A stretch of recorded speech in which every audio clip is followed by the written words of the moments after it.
All right, this is from the fat electrician, the father of America's Navy, Jean-Paul Jones. You know him. He's the guy who made it all happen. And so, hey, what better way to learn about boats than talk about a subject that the fat electrician cares a lot about? Don't mess with America's boats. And the guy who set the word, which is the bird, John Paul Jones, we're going to be talking about him. So grab yourself a tasty snack, tasty beverage, and everyone, please be sure to support the original content creator. That link will be found in the description box below. Ooh, the wire there. And let's get ready in a 3, a 2, and an uno and out, shall we? Let's go Ghostbusters. I think so. Let's do it. Behind every big movement in history, there's a hero, and that hero seemingly gets all of the credit, but behind that hero are other men that were deemed too rough around the edges to get any of the fame. For every George Washington, there's a Daniel Morgan. For every Abraham Lincoln, there's a Cassius Clay. For every Omar Bradley, there's a terrible Terry Allen. And for the United States Navy, there's this man. Today we're talking about John Paul Jones, the father of the United States Navy. Ladies and gentlemen, it's pretty well understood that America won the Revolutionary War by utilizing guerrilla warfare tactics. What's less understood is that while American Revolutionary War heroes like Daniel Morgan, Andrew Pickens, and Francis Marion were conducting guerrilla warfare in the United States, John Paul Jones was utilizing guerrilla warfare tactics on the water and taking that fight all the way to the British, becoming the first man to attack Great Britain on their own turf in over 100 years. He was the first man to... That's right. The worst crisis since the Anglo-Saxon invasion. The worst crisis since the Norman invasion. The worst crisis since the Roman invasion. Wow, England's been invaded a lot. I don't know. We love our friends in Britannia. Never forget your true Roman name. Britannia. I'm sorry, I'm having too much fun. Raise an American flag on the first ever U.S. Navy commissioned warship, the USS Alfred. He was there and he participated when the United States Marine Corps made its first amphibious landing in history. He was the first American to ever capture a British warship, and to the best of my knowledge, he was the last American Revolutionary War hero to be brought back home and laid to rest. And we're going to get to it right after a word from our sponsor. Oh. Delete me. Yay. Where did you get a Guerrilla?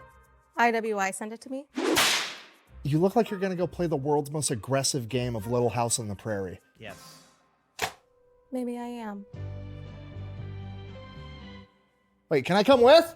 All right, here's the deal. Super simple, straightforward business model. You give them money, they turn around and make sure the data brokers on the internet aren't selling your personal information. What does that even mean? Okay, here's the entire internet and every free service on the planet inside of a nutshell, okay? There's a saying, if you're not paying for the product, you are the product. What that means is pretty much anything on the internet that you use, that's a service, whether that be Google, Facebook, Instagram, Snapchat, all of it, okay? It's all an app. So one of two things is happening. They're either gonna feed you ads, and that's how that company makes money since their service is free, or they're going to collect your personal information, then turn around and sell it to data brokers on the internet, and then they're going to turn around and sell it to whoever buys it, and next thing you know, you're getting 17,000 robocalls every single day. And that's where Delete Me comes in. They will look through all the major data brokers and find the ones that are selling your personal information and submit opt-out requests on your behalf, and then they are legally obligated to comply. And then they'll continue to monitor these data brokers, and if they get your information again, Delete Me will submit an opt-out request again. Basically, you're paying Delete Me to get rid of all the downsides of all of the free stuff on the internet, which I think is absolutely worth it. If you want to check them out, I'll have a link and a discount code down below. Let's get back to the video.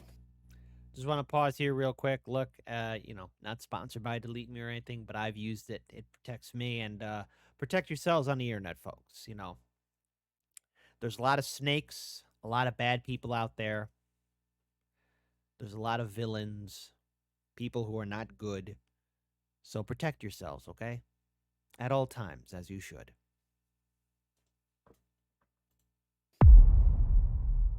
Our story begins in 1747 when a young John Paul is born. Note, it is just John Paul, not John Paul Jones, yet. He was born in Kirkby in Scotland on the prestigious Abbeyland estate where his father was the head gardener. And this is also where he grew up because they lived on the estate because his father was the head gardener, and this gave him a different childhood than many other people. It's this weird dichotomy that John Paul and his family are lower servant class people, but because they live on the estate, they're surrounded by the wealthy aristocrats all day, every day, 24/7. So John Paul is well educated from a young age. He can read, he can write, he's articulate, he knows how to walk, talk, act, dress the part of an aristocrat, but no matter what, at the end of the day, he's just the gardener's son.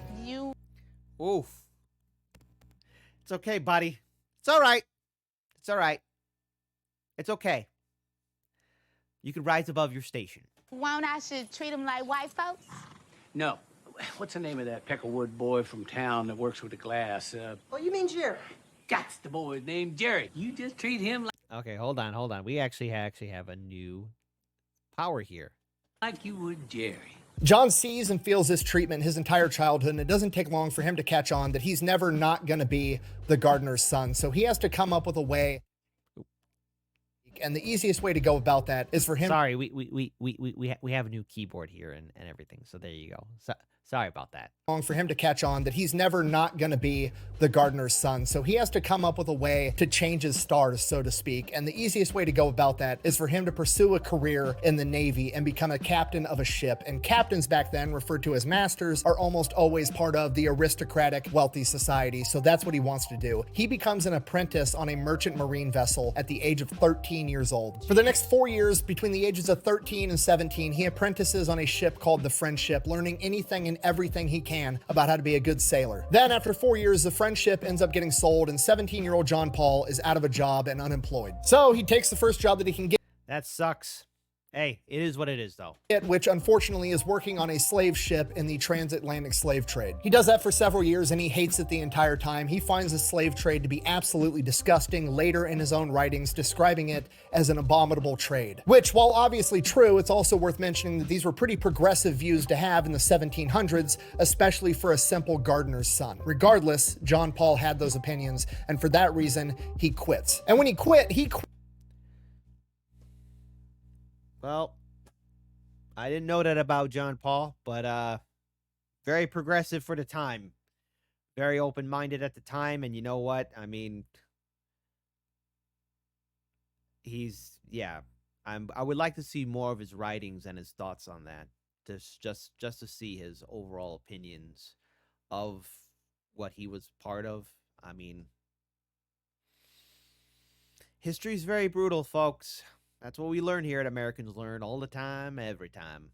Quit at port in Jamaica. He was halfway through a two-way trip and he just quit there. He couldn't do it anymore. So now he's basically stranded in Jamaica. So he hangs around the ports looking for a new job that isn't in the slave trade. He ends up meeting Samuel McAdams, the captain of the brig John, who offers him a ride back to Britain if he's willing to work on the trip, to which he immediately agrees. So they set sail, they start making their way back to Britain, and then along the way, Captain McAdams ends up getting yellow fever and dies, which is, horrible, but also at the end of the day, as far as the crew's concerned, not that big of a deal. We have a first mate. There's a chain of command for a reason. The first mate takes over. A couple weeks later, the first mate gets yellow fever and he dies too. Now, that sucks. What's giving him yellow fever?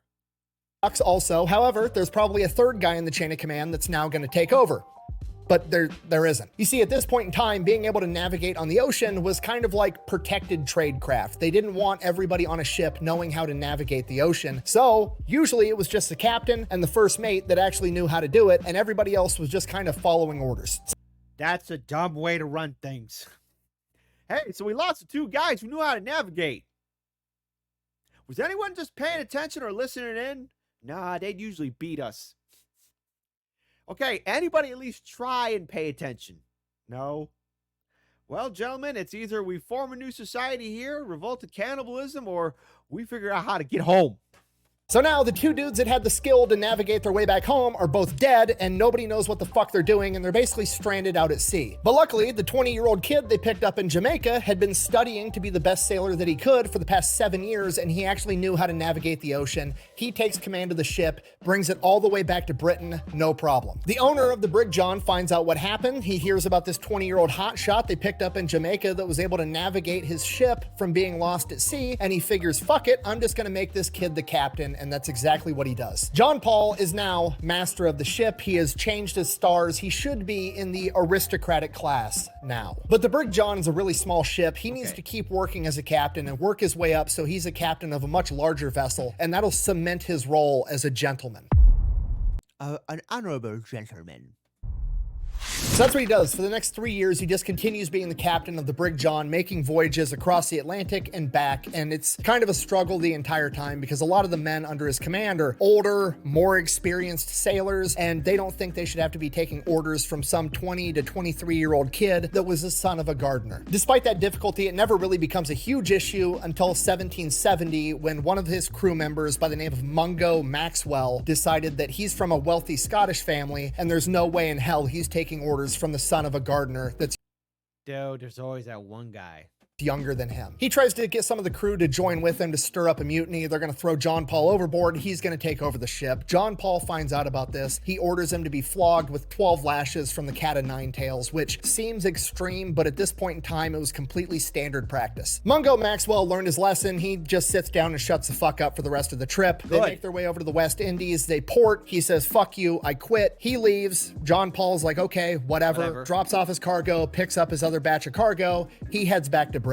Upon making port back in Britain, John Paul is immediately placed in shackles and arrested and put on trial for the murder of Mungo Maxwell. Apparently, after leaving John Paul's ship, he found another ship that took off sooner than John Paul did, headed back to Britain, and on that ship, he got yellow fever and he died along the voyage, and now his wealthy Scottish family is claiming that John Paul murdered him. So Oh, get the fuck. I hate frivolous, stupid bullshit.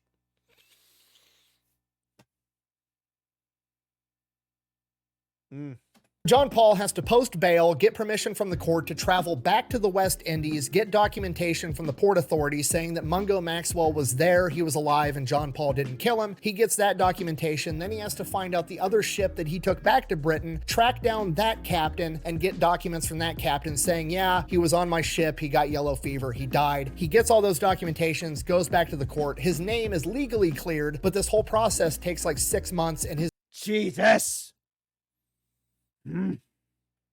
And in this modern day and age, it'd probably take like 3 or 5 years. His name is getting drugged through the mud in the court of public opinion the entire time. So while he's legally not a murderous captain, a lot of people don't know that. So that sucks, but there's nothing he can do, so he just keeps doing his job. And then 2 years later, he is given a promotion. He's given the command of a much larger cargo ship called the Betsy. And the Betsy is a humongous cargo ship. It's one of the biggest ones that Britain has. So at this point, he should definitely be in that wealthy aristocratic class. He should be a gentleman, and he starts going to the dinner parties, you know, with the powdered wigs and all the bullshit, and he's allowed to be there, but at the end of the day, he can still feel that everybody's looking down on him because no matter what he does, he's still the son of a gardener. And at this point, he's starting to think to himself in the back of his head, like, okay, I'm gonna keep doing this, I'm gonna make a bunch of money, and then I'm gonna move over to the United States. I'm gonna live in Virginia with my brother who's been living there for years as a tailor, and I'm just gonna retire in the United States in the new world where there's a new opportunity. There's not hundreds of years of, you know, I'm from this family or that family. Everything's new. That's going to be my new start. But before he can do that, he's got to earn enough money so that he can show up to the United States as a rich man. So he keeps working. And then in 1773, shit hits the fan. On one of his voyages, his ship gets damaged in a storm and he has to make an unplanned port in Ireland, stop, have the ship repaired. Then once the ship is repaired, he gets sick for like 3 weeks. And while that's going on, a lot of the cargo ends up getting spoiled. So by the time he makes it to the port that he was originally supposed to be at, he doesn't have all the cargo to sell. He sells what Well, it's not his fault. Cargo's still good, makes enough money to pick up his next load of cargo, and he heads back to the UK. The problem is he now doesn't have enough money to pay all the sailors under his command while they're at sea, which wouldn't seem like a big deal. It's not like you can fucking do anything with the money while you're out in the middle of the ocean, but apparently some people got really upset about it. One of his sailors got drunk and decided to attack him with a club, and when he came at John with the club, John drew his sword and stabbed the man straight through the chest, killing him almost immediately. Now, that's a clear-cut case of self-defense. Yes, it is. God damn it. Like, what are you going to do on a boat with all that money? You'll be fine. However, John realizes that a lot of his men are pissed off they haven't been paid. A lot of men are friends with that guy. He's dead. He's worried that his crew isn't going to stick up for him. And on top of that, he still has the reputation as a murderous captain, even though that was complete bullshit. Talk to you. So John, fearing he's not going to get a fair trial, flees to America and starts living in Virginia with his brother, the Taylor. Now, this is late 1773. He's now stuck in Virginia. He's basically lost his career as a ship captain. He adopts the last name Jones, becomes John Paul Jones, attempting to not be found. He doesn't really know what to do with himself. Presumably, he's depressed. He just kind of hangs out at his brother's house all day. He's reading, doing philosophy, poetry, just trying to take his mind off the fact that his entire life plan has just been completely derailed. Then in 1775, the American Revolution kicks off, and holy shit, this is his chance. He can go serve in the United States Navy and make something of himself. So he immediately heads off to Philadelphia and volunteers to join the United States Navy, which at this point doesn't even exist yet. And at this point, not All right, if it doesn't exist, you got to build it to exist. a lot of experienced men were going to volunteer to join the United States Navy because the Continental Congress was issuing letters of marque or marquee. A letter of marque was basically a permission slip from the Continental Congress, the government of the United States, to go out and be a pirate. If you were some random dude and you had a boat with guns on it and you wanted to take that boat and go rob the British, you were absolutely welcome to do so. Bring your loot back to America and you could keep it. Which meant that pretty much all the experienced sailors in America were given those two options. You could join the United States Navy, be treated like a peon and get a small amount of money for your service, or you could go be a state-sanctioned pirate and maybe win the lottery. Who knows?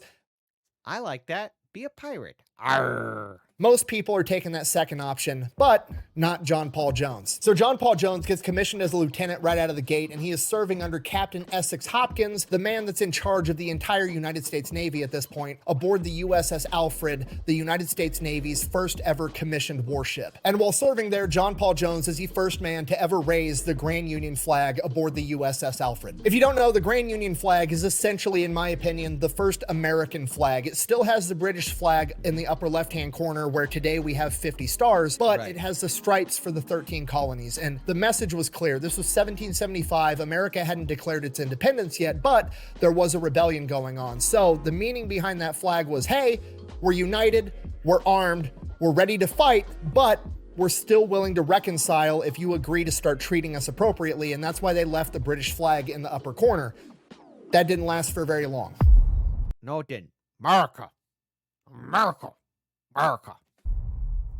While serving as lieutenant on the USS Alfred, John Paul Jones is having his crew drill over and over and over again how to fire the cannons. He wants to get them to the point that they can fire this cannon once every 15 seconds because he knows that's why the British Navy is so good. They drill their battle drills over and over and over again like a well-oiled machine. The problem is the United States Navy has no funding. The British have cut off the supply of all of the gunpowder, all of the cannons, all the cannonballs, all the supplies. So they're just drilling it dry, going through the motions over and over and over again. Which also highlights the problem. We need guns, we need gunpowder, we have to get supplies. So in March of 1776, the United States Navy, under the command of Essex Hopkins, decides that they are going to, for the first time in US Navy history, project power. They are going to go out on the offensive and attack New Providence, the capital of the Bahamas. And that's because it is a major British military outpost with a ton of military supplies, cannons, gunpowder, guns, uniforms, everything. They're going to go in there, take it over, and steal all those supplies so they can continue fighting this war. So they're getting ready to take off, and 234 seemingly random dudes show up with guns. These guys are like, some of them are wearing civilian clothing with like hunting coats. Some of them are wearing blue coats. Some of them have green coats. It's just this ragtag crew of dudes with guns, and they are under the command of Captain Samuel Nicholas. And these are America's first Marines, literally men.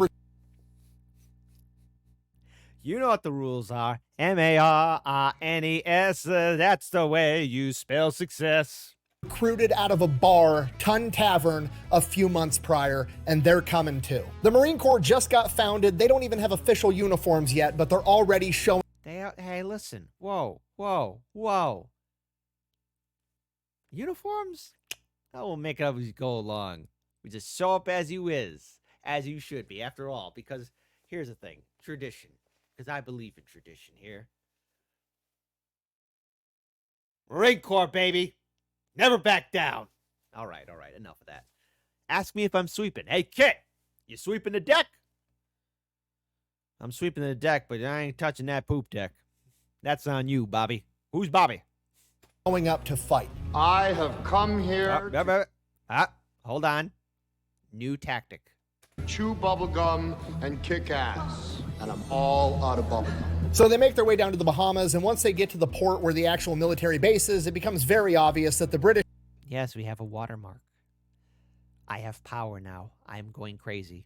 know that they're there, they know why they're coming, and they're ready to defend it. Commander Hopkins is about to just sail directly into the port, into all the gunfire, and just slug it out. At which point, John Paul Jones goes, or, hear me out, we've got 234 Marines in the back of the ships. Why don't we just sail around, not go through all the gunfire, land on an unoccupied beach, let the Marines get out, and go take everything over? Essex Hopkins agrees, and that's exactly what happens.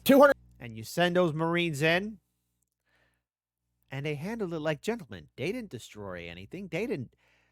They handled themselves in a gentlemanly manner. Debate me, internet. Debate me.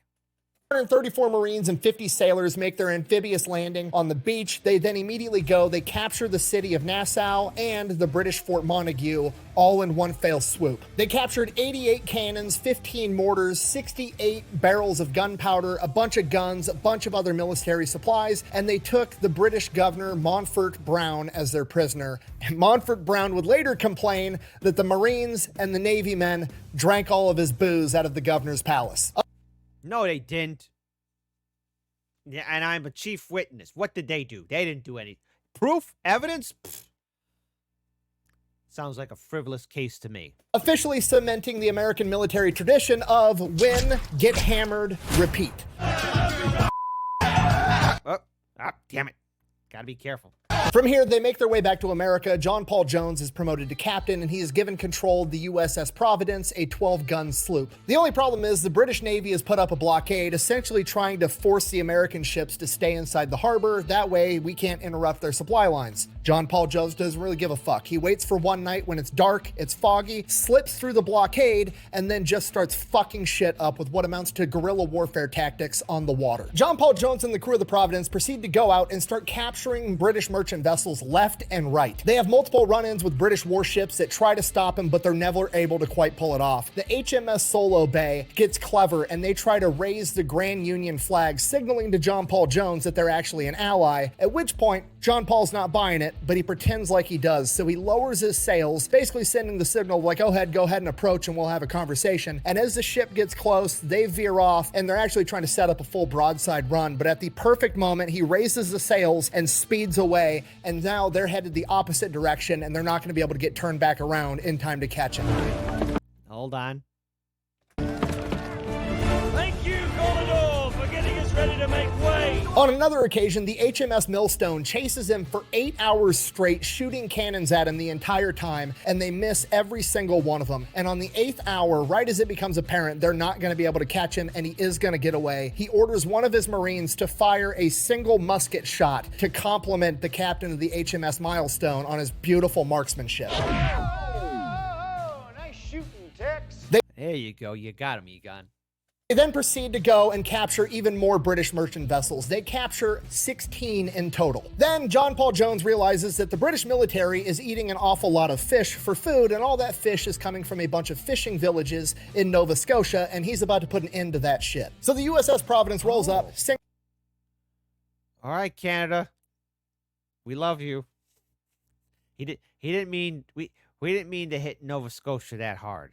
sinks the first ship, sinks the second ship. The third ship is looking pretty awesome, so they decide they're going to go ahead, board it. They get on board. They don't like it, so they light it on fire, get back on the USS Providence, and then destroy 12 more ships. Then they come Yeah, the reason why I didn't like it, it just wasn't cool. What they saw, it was cool, but then they like, no bueno. commandeer 5 of them and sail them back to America. Look at me, sure. I'm the captain now. At this point, Congress is like, holy shit, John Paul Jones is putting in fucking work. So they give him the USS Alfred. That's going to be his flagship. Now he's got his own little fleet because he's still going to maintain control of the USS Providence, and he's also picking up the USS Hampden. He immediately takes a small fleet back up to Nova Scotia, captures 5 more ships, burns another one down, raids the entire coastline, and burns down an entire warehouse full of whale oil. Okay, that's great for the war effort, but now John Paul Jones has a huge problem on his hands because the American Navy's having a big issue issue with recruiting because everybody's opting to go where all the money is, and that's in privateering under a letter of marque. So he was shorthanded when he left America, and now that he just picked up 5 more ships, he's absolutely shorthanded. So he ends up recruiting people from Nova Scotia to operate some of these ships for him. That's fine. Next mission, he receives word he needs to go to a coal mine in Nova Scotia, sail up there. There's a bunch of American prisoners being held there by the British military. He needs to launch a raid and free them. On the way there, they run across... Good, as they should. As they should. Come on, get them out of that coal mine. They need to become no longer miners, digging for coal in the mine. They need to become sailors and marines.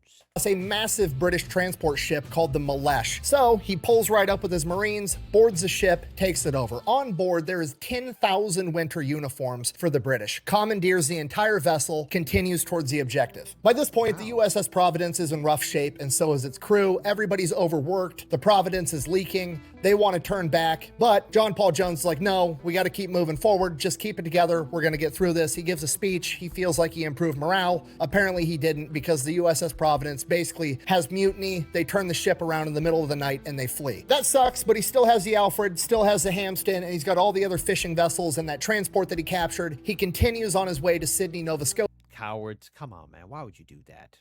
To free these prisoners. He gets to Sydney, Nova Scotia, finds out the prisoners have actually switched sides and they're now working for the British, very similar to how the Nova Scotia people are now working for him on all his captured vessels. So it's just part of the game. The problem now is that his little fleet has been caught up to and is being chased by the HMS Solo Bay and the HMS Wilford, 2 fairly large British warships, and he does not want to get in a gunfight with these guys. So that night, John Paul Jones has a genius plan. Okay, he's got all these captured ships and he has his 2 American naval vessels. So what he decides to do is he tells one of his captured ships, loads it up entirely with the Nova Scotians that are working for him, because he knows that they're not going to be held liable when they get captured, right? All they're going to have to do if the British capture them is be like, look, we were his prisoners, we had to follow orders or he was going to kill us, so they're going to get away scot-free. What he has them do is he has them hang a lantern up on their ship and sail a different direction while his other ships kill all light and continue sailing back towards Boston. The British warships take the bait, they chase down this fishing vessel all night, and by the time the sun is up and they realize what happened, John Paul Jones and his little fleet are long gone. So John Paul Jones makes it back to America, and technically the mission may be considered a failure because he didn't rescue the 300 prisoners, but there weren't actually 300 prisoners to rescue because they had switched sides. He captured all these naval vessels, and more importantly, he captured those 10,000 winter uniforms, which had a humongous impact on all of America. Because, you know, it gets cold. Gotta wear your winter cap and everything else. And, you know, it's still cold here in Chicago, even though it's April. Like, it was bright and sunny, but very, very, very, very cold. Very, very cold.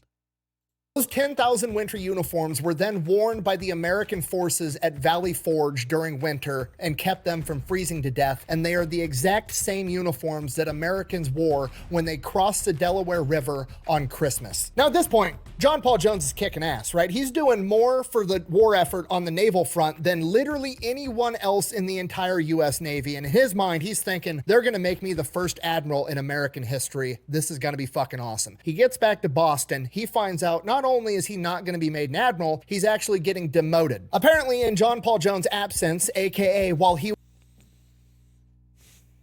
So homie does all that work. John Paul Jones busts his rear end. They'll make him the gosh darn admiral? Who's running this? Is it Captain Cook? Is it Captain Kangaroo? Who is it? He was out winning a war. The government decided that they should have a comprehensive list of their naval officers and how important they are and base rank off of that. And for some reason, John Paul Jones is ranked 18th. And every single man ranked higher than him on this list is ranked that high because they're either friends with somebody or they're somebody's kid. Basically, it's the same bullshit the British were doing with their aristocracy. They're rewarding connections and not ability and merit and getting the fucking job done. So John Paul Jones is absolutely pissed. They take away his fleet, they take away the USS Alfred, and they give him a smaller sloop called the USS Ranger and give him orders to sail to France, where he is going to meet up with Benjamin Franklin, where he is supposedly going to pick up a new frigate, an actual warship with a ton of guns. So there's a little bit of a silver lining. He makes his way over to France. So he sails across the Atlantic, he's about to France, and then one of his spotters sees 17 sails off in the distance, and he's thinking, surely, this is a British supply convoy, we're gonna fuck all them up, then we'll go to France. And the crew is actually pumped about this, because by this point in the war, the United States government had decided that whenever a US Navy ship captures a British ship, the crew would get a portion of the money that they captured, and this was gonna help them with naval recruiting, so not everybody wanted to go be a privateer and do a bunch of pirate shit. So the crew's pumped, they're ecstatic, they're chasing down this supply convoy, they're all gonna make a bunch of money, it's gonna be awesome. They get up on this supply convoy and they have the oh shit moment, because yeah, it's a big British supply convoy, but it's being escorted by the HMS Invincible, a massive British warship with 74 fucking cannons on it. We're all gonna Oh man, that's not good. die together out here. You're a good group of boys to die with, I'll tell you that much. They're all dead men. Dead men, they be. They do be. Oh boy. It's gonna be a no bueno moment, folks. Now they're kind of screwed because they approach the convoy from the rear. So if they peel off and turn around, the HMS Invincible is probably going to see them and they're going to chase them down and they're absolutely going to sink them. So John Paul Jones, master of fuckery, immediately pulls down anything that would signify that they're Americans and just pulls in with the rest of the convoy and pretends to be a British merchant ship all day long until nightfall. And then under the cover of dark, he turns the ship around and goes straight to France. They make a clean getaway. Nobody knew they were even there. So the USS Ranger and John Paul Jones make it into France on December 2nd, 1977, and pretty much as soon as they get there, he finds out that the French gave away the frigate to somebody else. You what? Perfect, great. Sailed across the Atlantic Ocean for literally nothing. This is fantastic. So he ends up linking up with Benjamin Franklin. They end up becoming buddies. He's hanging out with all the aristocrats Gee, Ben Franklin was also a dirty bastard in France. Don't ask him about his affairs. in France, rubbing elbows, and eventually he realizes he's not going to get the ship he wants, so he's like, fuck it, why don't you guys just cut me loose and let me go do my thing? And that's exactly what he gets. The orders he receives are, and I quote, distress the enemy. And that's exactly what he do. Well, distress the enemy. Cause distress. Britain is already writing newspaper articles about John Paul Jones basically being a pirate after raiding Nova Scotia. They want to see a pirate. He's going to show them what a pirate does. He absolutely covers the deck of the USS Ranger in swivel guns. He gets his hands on every musket and blunderbuss he can find, loads up on Marines and sailors, and sets off towards Whitehaven. Whitehaven is a major port that he's familiar with that's going to have hundreds of ships in its harbor, a major coal outpost, and he is going to go there and try to burn down every ship in the harbor. He is going to be the first man to attack Britain on its own home turf in over 100 years. And that stat's cool to say and all, but you need to appreciate the real strategic genius of what he's actually about to go do. By attacking Great Britain on its own home turf in 100 years, nobody is alive today in Great Britain at this point in time that has ever seen Britain be attacked ever. So if he can pull this off, it's going to be absolutely huge. It's going to freak out the British population, and it's going to send the message to the British like, hey, you guys are busy projecting your power all the way across the Atlantic Ocean. You're taking your massive navy and you're sending them over to America to mess with us. And if you do that, we're going to send people to mess with you. And that's going to force the British Navy to pull back a significant amount of their ships just to patrol their own borders. Okay, if you're not picking up what I'm putting down, let me put this into like modern context. Imagine if during the global war on terror, ISIS or Al-Qaeda somehow got their hands on a battleship and invaded Miami, okay? It'd be fucking... It'd be an insane thing. It would be crazy if there was an invasion. Thankfully, there was a movie made about that for that worst case scenario, and Chuck Norris saved the day. Yes, I'm talking about the invasion movie where Chuck Norris had to, stand up against terrorists and monsters, and not monsters, terrorists and bad guys and criminals and mercenaries invading America. That was a great movie. It was a great movie at the end. And my favorite line is that he said to the bad guy was, "It's time to die." freaky. So the USS Ranger sets off towards Whitehaven. As they're leaving the harbor in France, they fire their cannons, saluting one of the French naval vessels as they pass by, and that French naval vessel returns the salute. Okay, this is a humongous deal. It's the first time it ever happened in US naval history. Firing the cannons back in salute meant that you recognize this nation as its own sovereign entity and you recognize their authority, and this was the first time in American history that it ever happened. So the USS Ranger is headed towards Whitehaven, and John Paul Jones, his lieutenant, lets him know, like, hey, there's some of the members in the crew that want to have a mutiny. They think this is a crazy plan, and they kind of want to throw John Paul Jones in shackles and sail back to America. Luckily, not all the crew is against John Paul Jones on this, especially the Marines who are there to keep order, and they've had his back. That's right. Do or die, semper fi. That's how us Marines, we always ride. The entire time. They kind of tamp down the mutiny and continue towards Whitehaven to go on this mission. So they arrive there on April 23rd, 1778, and early morning hours, he has to make a decision how he's going to go about this. And what he figures is he can't take the whole crew out because half the crew's mutinous. So he's going to end up leaving the Marines with the ship because he doesn't want to leave the mutinous crew there. He doesn't want to take them with him because he doesn't trust them. He doesn't want to leave them there alone because they might steal the ship and leave him stranded. So the Marines are going to stay there with the mutinous crew, hold them on the ship, make sure they don't leave John Paul Jones and the men that he has loyal to him. So he's going to go out in rowboats in 2 groups of 15. You got John Paul in one group, and then you got 15 sailors in the other. John Paul Jones is going to take his men. They're going to scale the walls of the fort. They're going to sneak in, kill the guards if they have to, and then they're going to take nails and they're going to hammer them into the ignition holes of the cannon, rendering the cannons absolutely useless so that they don't get shot at. And while that's going on, the other crew is going to go out to the harbor with lanterns and burn every ship to the ground. So John Paul Jones and his crew go, they scale the walls to the fort. The guards are asleep. He's trying to be quiet, doesn't kill them, doesn't fire a shot, trying to be stealthy. Goes in, renders all the cannons completely useless. So at this point, John... Good, as they should.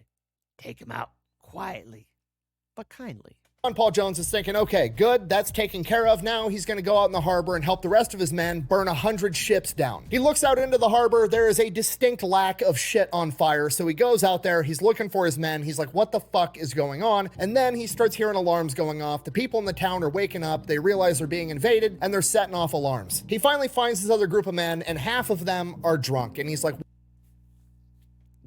they're tipsy. What the fuck is going on? It's raining. The lanterns couldn't light very well. They were trying to light ships on fire. They got one ship to actually start burning. It didn't even burn down all the way because everything's raining and wet and they couldn't get a fire started. So apparently the other group of sailors said, fuck it. We're going to go break into a bar and drink all their booze. And that is what alerted the people in the town, and they're now setting off the alarms. So John Paul Jones is like, fuck it. Now we have to leave. So they go, they board the USS Ranger and they take off. Well, it kind of worked almost if you use your imagination.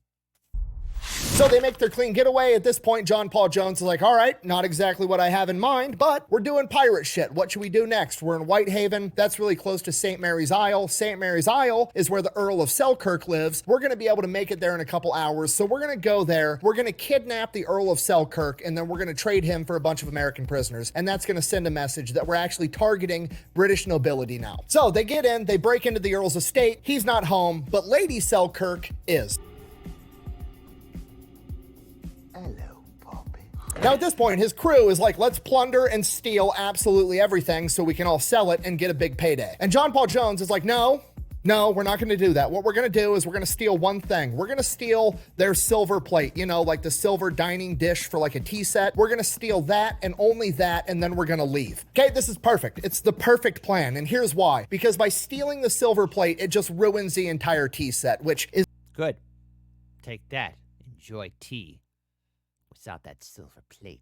Is that a big deal? No, of course not. But to fancy British nobility, it's the end of the world that grown men broke into their house, and there are now ramifications for their government actions, and it's gonna spread across the nobility fucking circles like wildfire that, hey, we can get attacked too, and it's gonna negatively impact us also. Okay, but here's why it's actually the perfect plan, all right? Now, most historians are gonna tell you that the crew wanted to plunder everything, and John Paul Jones didn't want to plunder anything, and he resisted, and he fought them, and he ended up brokering this deal where he only let them steal one silver plate, okay? I'm gonna call bullshit on that. It just doesn't make sense if you've ever talked to another grown adult ever. In my super duper not expert opinion, John Paul Jones did this because he wanted to bang Lady Selkirk. What do you mean by that? And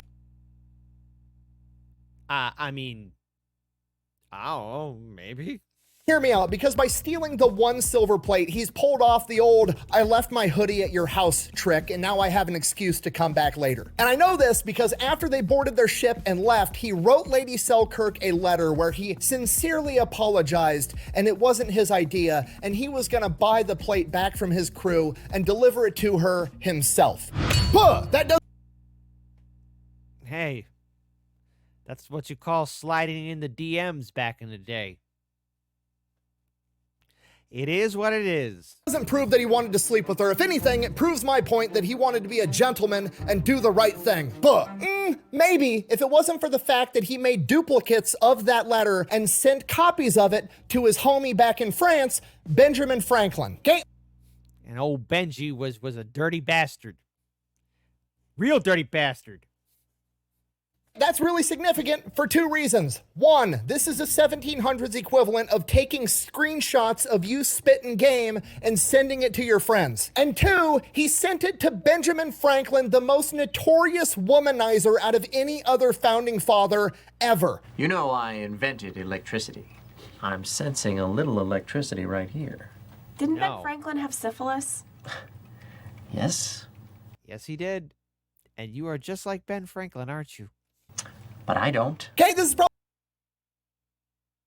Press X to doubt. probably shocking to a lot of you, okay? Because you think of Ben Franklin and you think of the pictures of the old guy with the balding mullet that's kind of chubby, and you're like, oh, he invented a lot of shit and he's a founding father. Yeah, that's all true. But this dude's entire life, he was slinging dick like it was a going out of business. Early to bed and early to rise makes a man healthy. That is true.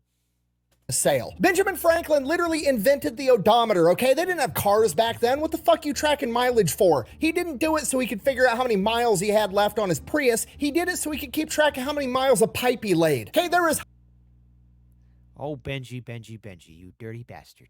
hundreds upon hundreds, if not thousands of letters of correspondence between Benjamin Franklin and women of nobility, where he is doing nothing but spitting straight game the entire time. Okay, in 1745, Benjamin Franklin published a paper called Advice on Young Men in Their Choice of Mistress. Not wife, not female companion, mistress. Okay, I'm not going to read the entire thing for you. You can take the time and read it on your own. You should. It's absolutely hilarious. But to summarize it, it's essentially a PowerPoint of why you should be sleeping with cougars for fun. My favorite line from it is, and I quote, "The sin is less. The debauchering of a virgin may ruin her and make her life unhappy." Okay, translation, if I sleep with her first, I'm going to ruin her for everybody else. Which I cannot stress to you enough is an outrageous thing to say right now, let alone in the 1700s. Don't worry, I've got more receipts for this than I've got time. Horace Walpole, a British writer, once wrote, "He's too much the favorite of the ladies to escape their notice." Okay, John Adams, you know, like the other founding father, John Adams, once wrote, "The life of Dr. Franklin was a scene of continual dissipation." Okay, translation, Benjamin Franklin gets more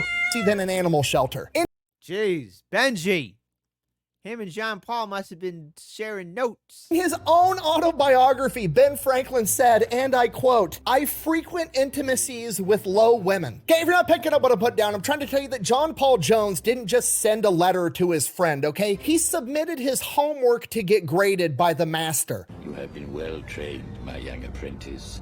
They will be no match for you. Okay, Palpatine did nothing wrong. do you see now? Do you see why it's the perfect plan? He steals one singular silver plate. Now, that's going to spread throughout the aristocratic society. All the women are going to be freaked out that this pirate's going to show up and ruin their tea set. And then he's going to come back, restore the plate, bang Lady Selkirk. Then all the aristocratic men are going to be furious because John Paul Jones, the pirate, is Yes.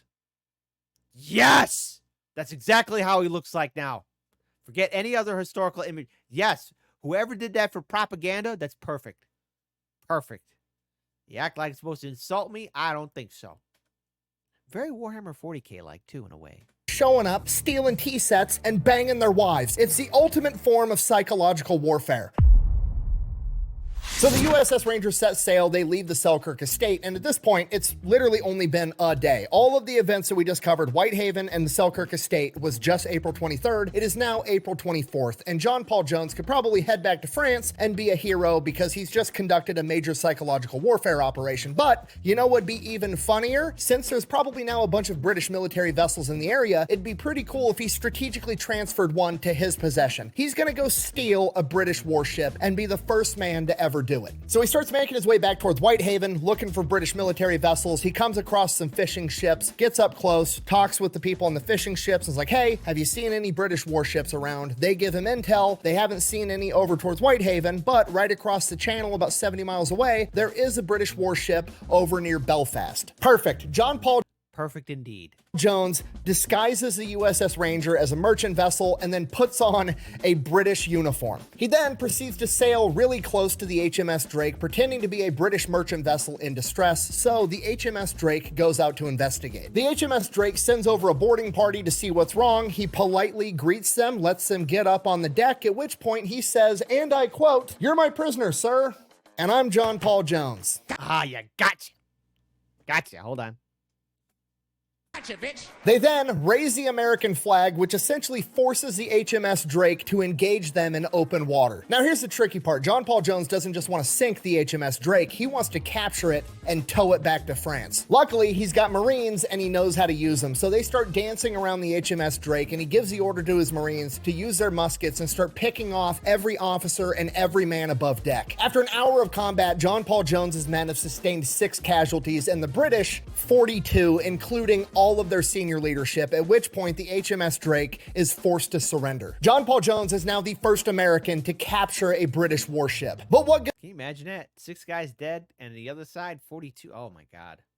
It's like, for the love of God, we surrender. Stop popping us. good is that if nobody knows about it? So he doubles back, goes back to the fisherman that originally gave him the intel, sails up next to him, gives them a cut of the sail and a bunch of gold, and gives them instructions to go tell the story to everybody that'll listen. You just make sure people know what happened here today. Hold on.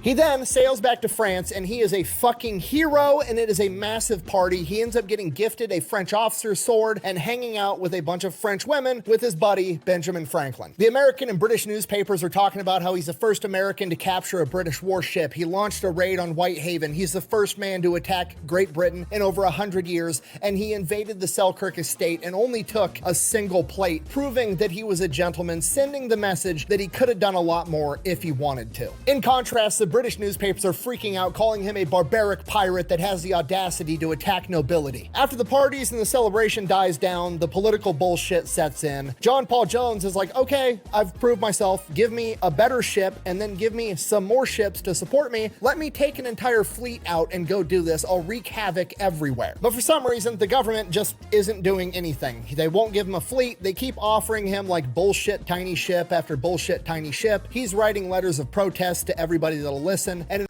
no one's listening. Because why?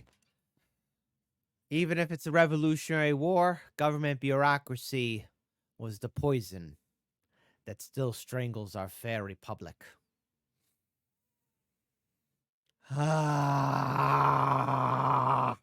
In one of these letters, he writes one of the most famous quotes in U.S. naval history. "I wish to have no connection with any ship that does not sail fast, for I intend to go in harm's way." Translation, I want to haul ass and beat ass. Give me a fucking ship. After like 6 months, they finally give him a 42-gun ship that he renames the Bomb Richard, which translates to the Poor Richard, which is a play on Benjamin Franklin's Poor Richard's Almanac. In addition to that, they give him 4 other smaller ships and 380 men, and he now has his own little fleet. And on October 17th, 1779, they leave port to distress the enemy even more. For the next month and a half, they just sail up and down the British coast, wreaking havoc. They seize 12 merchant vessels. They make landings in Ireland and Scotland, forcing the British to scramble and panic. Then on September 23rd, 1779, the grand finale, his little fleet comes up on a massive fleet of 40 British cargo ships. The only problem, they're being guarded by 2 British warships, the HMS Serapis, which is a massive 50-gun frigate, and her support ship, the HMS Countess of Scarborough. Okay, here's the problem. The HMS Serapis, absolutely on paper, should beat the Bomb Richard, okay? Despite what John Paul Jones wanted, the Bomb Richard is not a fast military ship. It was a merchant vessel that he converted into a warship. It's big, it's slow, it's clunky, it's old. But you know what? Fuck it. He's got Marines. We're gonna figure it out. So John That's right. If it ain't broke, don't fix it. If you got Marines, don't worry. They'll make it go faster. How do I know? First-hand experience, baby. John Paul Jones is going to take his weakness and turn it into a strength. What's his weakness? He doesn't have a ship that's that great. He doesn't really care about the ship. That's actually a strength. You got to realize this is vehicle-on-vehicle combat, okay? If you're having road rage with some dude in a Lambo and you're driving a 1994 clapped-out F-150, you think you're going to let the dude in the Lambo win? No, you have nothing to lose. So John Paul Jones opens up the fight by pulling up right next to the Serapis and lashing the ships together. John Paul Jones has just turned this into a close-quarters slugfest, and he's got Marines. They're opening up with their muskets, their blunderbusses, they're throwing grenades. It is a shit show. The Serapis is opening up with its cannons, blowing the bomber shard to smithereens, at which point it becomes obvious the bomber shard is going to sink. The British officer yells over to John Paul Jones, "Are you ready to surrender?" To which he famously replies, "I have not yet begun to fight." There you go. Hey, I didn't hear no bell, just like ancient Rome. We ain't backing down. Roman Empire never, well, it did fall. But when Hannibal was saying, "Hey, Rome, surrender," Rome said, "I don't think so." He then orders the entire ship to board the HMS Serapis, and they engage in close quarters combat for 3 hours. John Paul Jones and his crew win, forcing the British to surrender on their own vessel. He then cuts the bomber shard loose and lets it sink.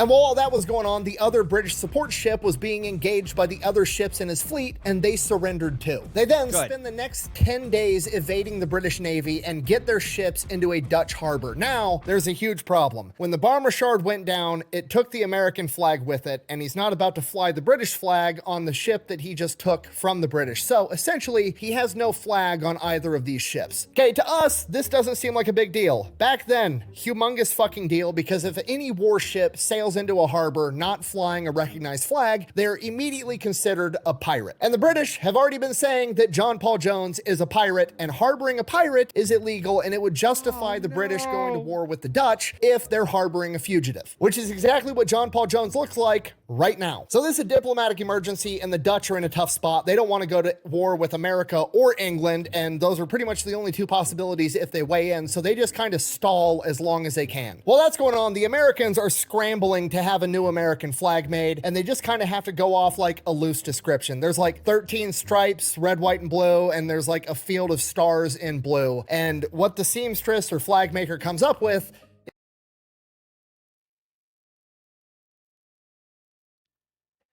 It's okay. It's all right.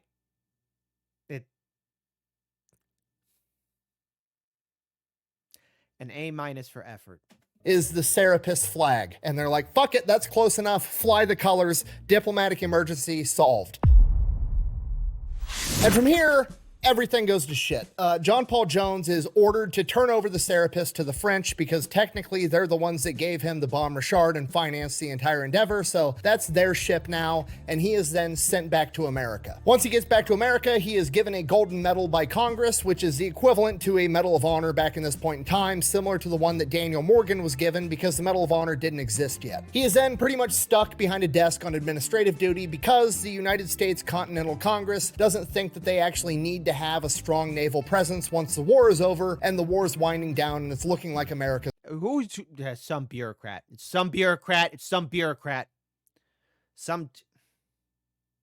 all right. I'm not even angry. I'm not even angry. Is going to win. John Paul Jones continues to advocate and is very adamant that America should have a massive, strong, powerful Navy, but nobody wants to listen to him. The American Revolutionary War comes to an end, and the Continental Navy is essentially disbanded because America has no interest in having a Navy other than defending its own shores, and now John Paul Jones has nothing to do. Then in 1787, Catherine the Great of Russia comes knocking because she's fighting the Russo-Turkish War, and she needs experienced sailors to go help her win this war, and John Paul Jones gets the offer and he takes it. With the permission of Congress, he goes over, he fights for Russia, fucks up the Ottoman Empire, and politics strikes again. And dare I say it, liberates Constantinople. No, he doesn't? Oh, okay. They don't want some foreigner getting all the credit for these massive, successful naval engagements, so they end up giving the credit to some other dude that's politically connected. Fuck me, right? On top of that, guess which other country Catherine the Great is recruiting naval officers from? The British. Guess who hates John Paul Jones? The British. Oh, because of that, they then frame him and claim that he assaulted a 12-year-old girl, which... Oh, no. did not happen. Almost every historian agrees on that. But the scandal was so big and so large that Catherine the Great determined that it just wasn't the political impact of taking Jones's side, so she cuts him loose. John Paul Jones then retires to Paris, France in 1790 because he knows the most people there and he had the most fun there with Benjamin Franklin. He's writing back to the United States, offering his services, offering to help them found a United States Navy and build up the Navy that America should have, and nobody wants to listen. And then 2 years later in 1792, John Paul Jones would pass away from kidney disease and is buried in what amounts to an unmarked grave in obscurity in France, where he remained for over a century. It wasn't until 1899 that America's French diplomat, another war hero that had earned the Medal of Honor, Horace Porter, spent 6 years trying to track down his remains, and he finally did it in 1905. Then, under Teddy Roosevelt, his remains were exhumed and transported back to America, with an inscription that reads, John Paul Jones, 1747 to 1792, U.S. Navy, 1775 to 1783. He gave our Navy its earliest traditions of heroism and victory. And that is the story of John Paul Jones, the father of America's Navy. He is credited with capturing or sinking at least 46 enemy ships, killing over 3,000 enemy combatants, and taking over 2,000 prisoners. He was the first man to raise the American flag over the United States Navy's first warship. He was there when the Marine Corps made their first amphibious landing. He is the first man to invade Great Britain in over 100 years, and he is the first American to capture a British warship. And yeah, he actually got that silver plate back to Lady Selkirk. I like to think he got lucky. She later described him as noble.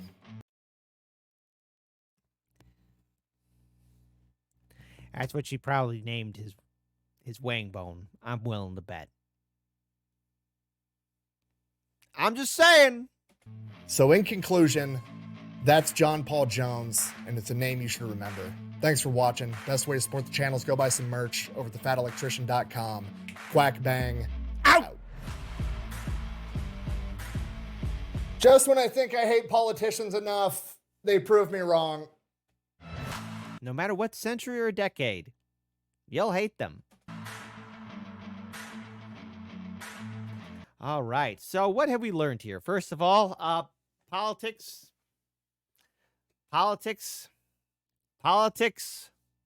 always finds a way to screw things up. John Paul Jones, I was unaware of his naval tradition, how he came to be, and the bureaucratic bullshit that he had to go through, not only through British aristocracy, but with the young republic of the USA, and then dealing with Catherine the Great and, I guess, Tsarist Russia.